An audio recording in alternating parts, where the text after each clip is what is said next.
All right, so let's continue our exploration of puppy ray, and in particular, in this case here, we're looking at a scene. It's a small image preview. We're going to see more about this from an artist that's been working on sort of an animation with a post-apocalyptic cityscape, and that gave me some ideas about some of the tools that you might want to use, or some of the techniques, for instance, to build things like walls or some oval shapes, adding a street, narrow street, and that sort of thing. So let's explore some of the techniques to build interesting elevation maps, and also the coloring, and then of course render it in PuppyRay. So one place that you might want to start is actually on the internet, looking for images of floor plans of houses, right? So if you search, for instance, for something like floor plans, and perhaps even for big houses, let's say mansions, then you switch over to images, you'll see a lot of floor plans for, well, big houses and mansions, and you could use some of those as a starting point to have maybe a layout of walls and the rooms in between. Some of them will have oval parts, and some of them we will add some oval parts to that as well. But let's say, for instance, we wanted to work with this one here. Now keep in mind that you can't use it for commercial use. This is somebody else's picture, unless you totally modify it to a point where it is way different. I don't know exactly what the law says with that regard, but there is, I believe, a gray area where if the image has been modified well enough, it's no longer the original, and it basically becomes your own. But it has to be one of those areas where there's probably some contention as to when is it well enough different, right? So if you're doing commercial work, make sure you use your own.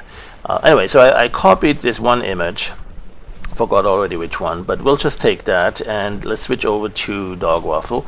And one thing I can do is under the brush menu, take it from the clipboard and paste it into the brush.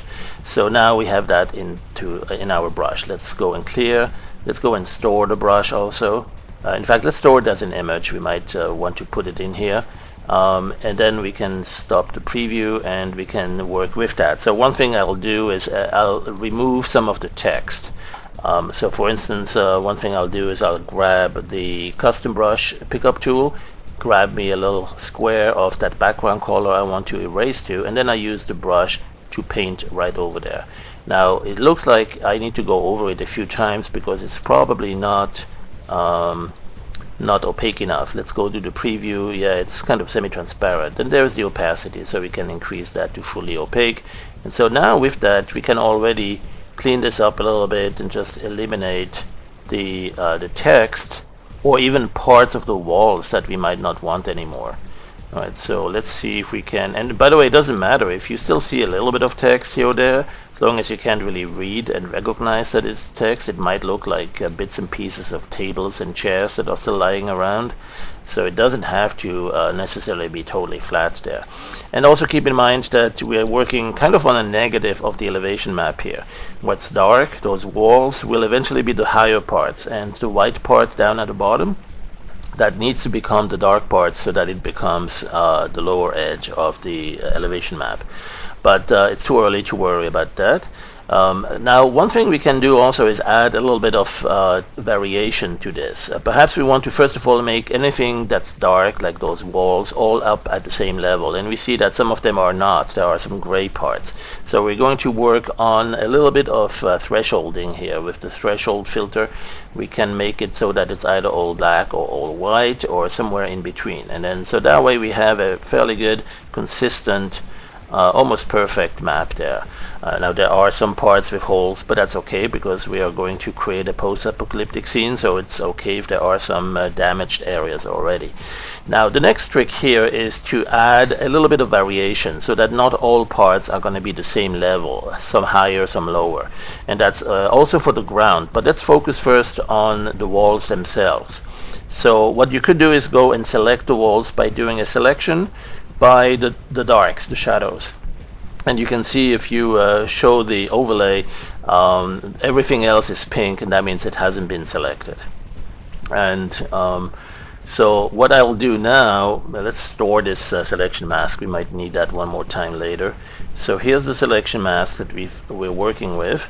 And what I'll do is apply a filter to it that will add some variations to that darkness so that it's not all at the same level of darkness, right? So if, for instance, we want this part here to have some elements that will be slightly lighter or slightly darker, it will, when it translates into a elevation map, it will essentially mean a different elevation. So one way to do that is with some of the filters to add some noise. Or you could do that in a couple of other ways. One that I like in particular is the dread plating, because the dread plating adds sort of a pattern that is already kind of square looking, and so it might fit quite nicely into this entire floor plan with the Cartesian system. But also the weathering we might not need, and then we can adjust a little bit what the size is. So we have some parts that are higher and some parts that are lower because they're going to be darker or brighter. Now in this case I'm oops, let's undo that. In this case I've applied it all over, and some parts got really pretty darn bright, maybe too bright for my taste. So what I'll do is undo this, and I'll put this in a different layer.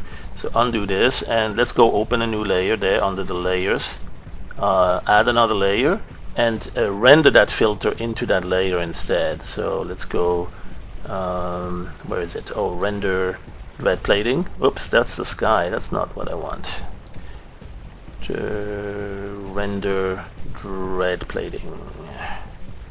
There it is.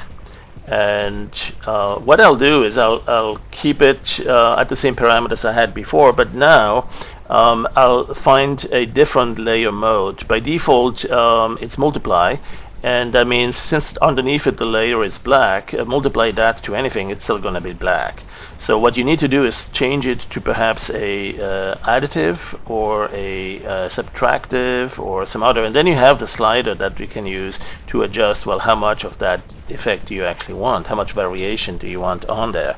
And so now you can see that some parts are going to benefit from that additional layer. And so this is where you need to experiment a little bit. You don't want it too bright, or you don't want it too dark either. Let's go do that and then flatten it. And now we have a image that we can perhaps even work some more on and have perhaps a little bit more contrast, because this is all kind of in the same gray tone, and maybe we want really a little bit more contrast. So some parts will be really low and some parts really high. So if we go to the filter and give it the adjustment at the curves level, for instance here, the curves tool, that would be an interesting one to use to adjust the contrast a little bit. So you can say stay darker longer, and then when it gets bright, go brighter a little bit faster. And so that could be useful here to add a little bit of variation to what the original produced. So we now have a variety of elevations or brightness, dark levels, gray levels. And what we'll do is we'll pick this up as a custom brush, store this as an image as well. There's all sorts of different uses for that. So let's go and, you know what, let's go and pick it up as a custom brush, and also store this custom brush. You never know, we might need to go back to that. But at this point, what I'll do is, let's put that, keep the mask in here, and actually crop to that, or pick up just this part without the white area around it. So we could do a crop on that, or we could go on perhaps with the custom brush pickup tool, so that it keeps the alpha channel that we already have there with that selection mask, and puts that in there too, so the city, the ground underneath it will be transparent. And so now under the brush, if we store that, we still have the opaque walls at different gray levels, though, different elevations, and then we have the transparent stuff underneath it. So that's a good brush to work with to stamp down in different places. At this point, I would perhaps go with a larger image for the background. So let's go and create a new image, and this image will be perhaps twice as big or even more. And so now we can go and paint this city map, this floor plan, in a couple of places, right? I mean, that's the idea, is that we want to create some sort of a repetitive pattern. Perhaps use the Y key to flip it upside down, so you have a little bit of a variation here or there. And then also the X key, so to flip it horizontally.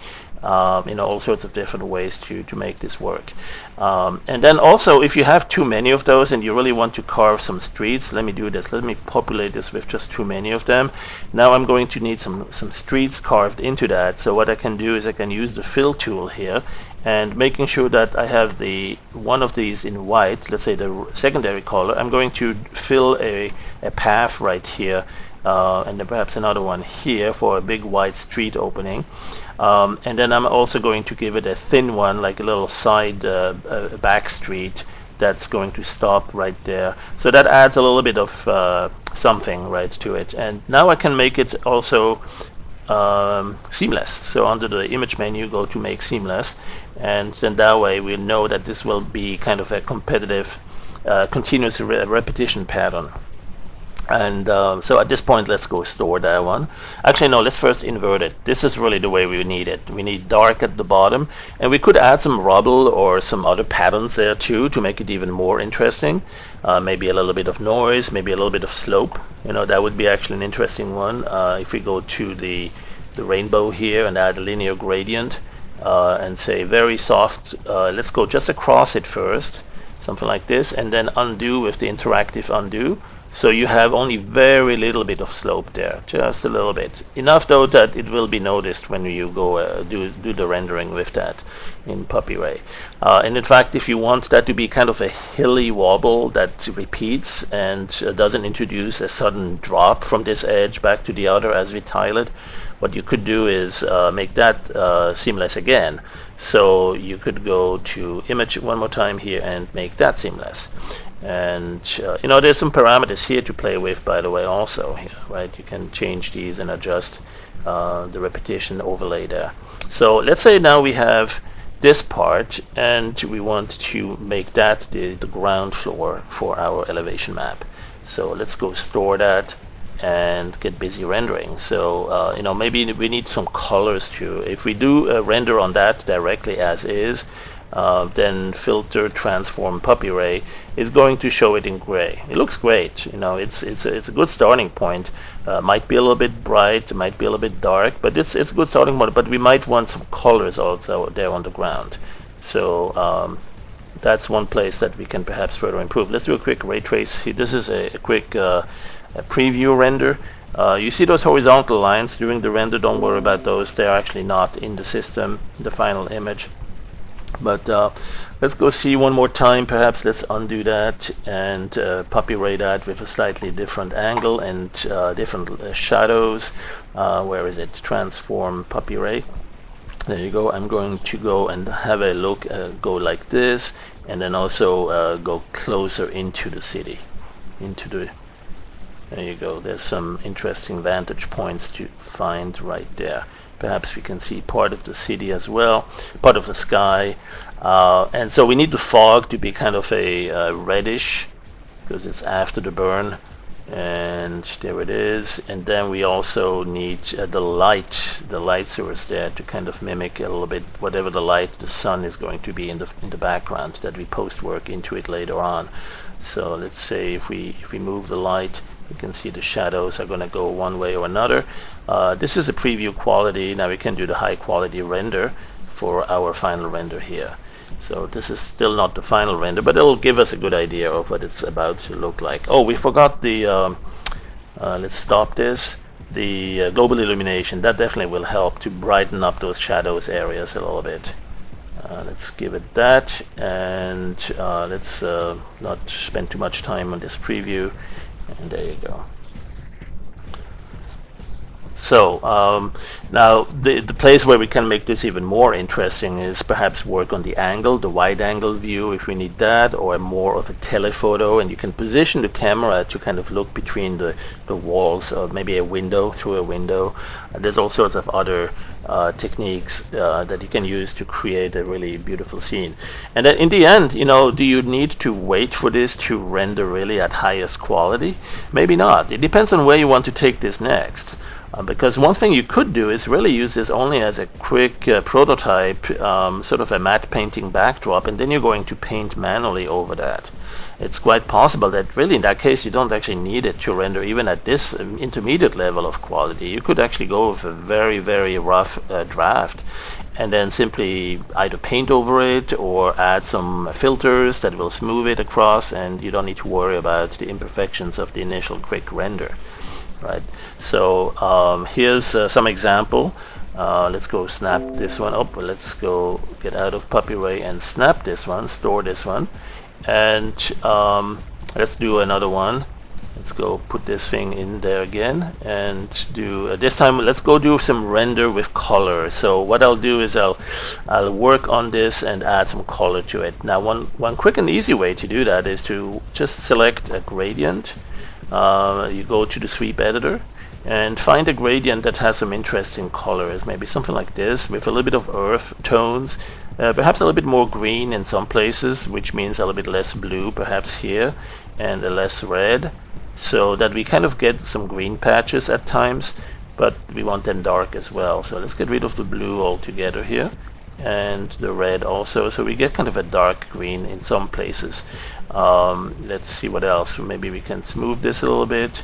Alright, so let's use this gradient, and by the way there are plenty of other preset gradients to choose from if you prefer, especially those that were created for the frames, the picture framer.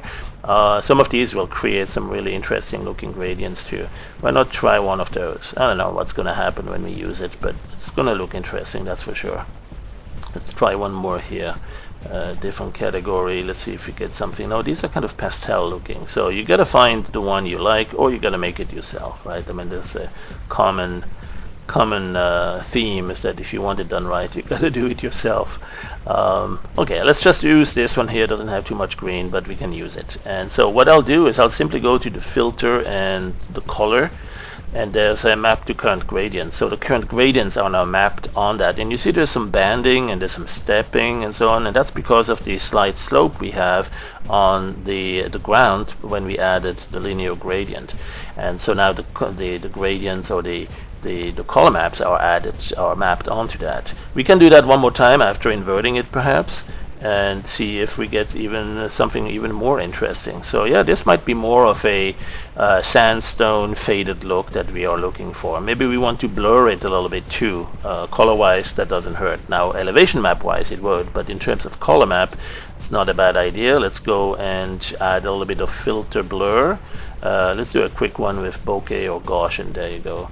And do a little bit of blurring so we don't see too much of the staircasing. Still have some of it, but that's okay. The other things we could do also is displace it or add some noise to it. Let's see if we have some noise patterns. Jitter might be interesting there.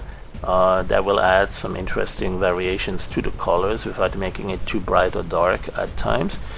And okay, so let's keep this one in the swap buffer, right? We copy that to the swap buffer. That way it will be the color channel for Puppy Ray. Puppy Ray works with 3 buffers. The swap buffer contains the color channel. The main image buffer contains the elevation map. That's this one here. And then if you have a sky you would like to use as a sky dome, you can use that in the custom image, the custom brush. We'll work with the defaults that Puppy Ray already provides in this case. So we'll see how different the scene will be from the one we had created here. Let's go and enter Puppy Ray one more time here. Puppy Ray, here we come. And so now you see the difference. It's got a little bit more tone, a little bit more rich, and perhaps some interesting variations in the elevations and the coloring. So we'll see that when we do the final render. Again, I'm not going to do the high quality final render here, because in the end I might want to throw this into another filter, maybe a filter that does, oh, I don't know, something like turn it into an oil color or oil painting, or make it look like we have some of those artsy filters that make some really interesting effects as well. So anyway, so here's another way to make this even more interesting, richer with earth tones. You know, if you want to make it look like it's an old cityscape that was damaged in a cataclysmic event, maybe a volcanic explosion or a nuke or something, you can make it look like there's some sand there by giving it the right tones, perhaps smoothing it a little bit also. That's the pre-filter, right? If you add the pre-filter, let's go stop this. If you increase the pre-filter, it will look a little bit smoother. You can also scale it down a little bit, so you can make it so it's even more wind eroded. Let's go get the sun down, and so the shadows go even longer, and let's give it some nice quality on the shadows. Let's go more, let's get the shadow quality down to 1, and the ray steps, let's give it 0.0015. The fog, we can make it go a little bit farther on the long distance or closer, and that will be very foggy appearance. There you go. Let's go do our final render for now, and that will be this. Alright, so thanks for watching. I hope this will be inspiring you to create some of your own phenomenal views and vistas, and have fun with Dog Ruffle PD Howler 9 coming up in September.